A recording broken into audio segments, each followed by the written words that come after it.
হে guys, আমি Swarnanka and welcome to the new episode of my channel. তো এখন আমি এই ভিডিওতে দুটো সিনেমার বক্স অফিস কালেকশন নিয়ে কথা বলবো। একটা হচ্ছে টিল্লু স্কোয়ার, মানে টিল্লু 2, আর একটা হচ্ছে ক্রিউ।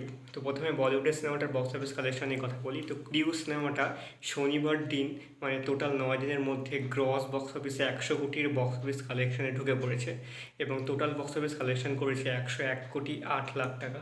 এটা একটা যথেষ্ট গুরুত্বপূর্ণ দরকার একটা ছিল বলিউডের জন্য, এবং অবশ্যই একটা খুব ভালো কালেকশন তারা কন্টিনিউ রাখতে পেরেছে। এবং শনিবার দিন, মানে দ্বিতীয় শনিবার, এই সিনেমাটার বক্স অফিস কালেকশন ছিল 9,05,00,000 টাকা, একটা gross box office collection world ওয়াইডে।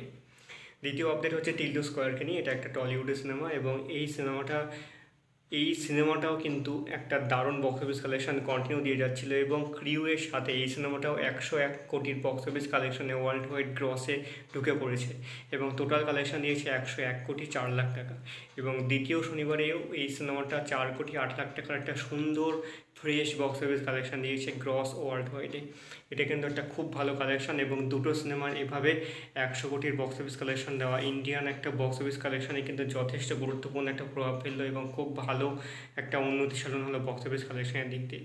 দেখা যাক এই দুটো সিনেমা আরও কতটা দূর বক্স অফিস কালেকশন দিতে পারে। এই ছিল আজকের আপডেট। ভিডিওটা ভালো লেগে থাকলে লাইক, কমেন্ট, শেয়ার এবং সাবস্ক্রাইব করে দিও। সকলকে ধন্যবাদ। আবার দেখা হবে পরের ভিডিওতে।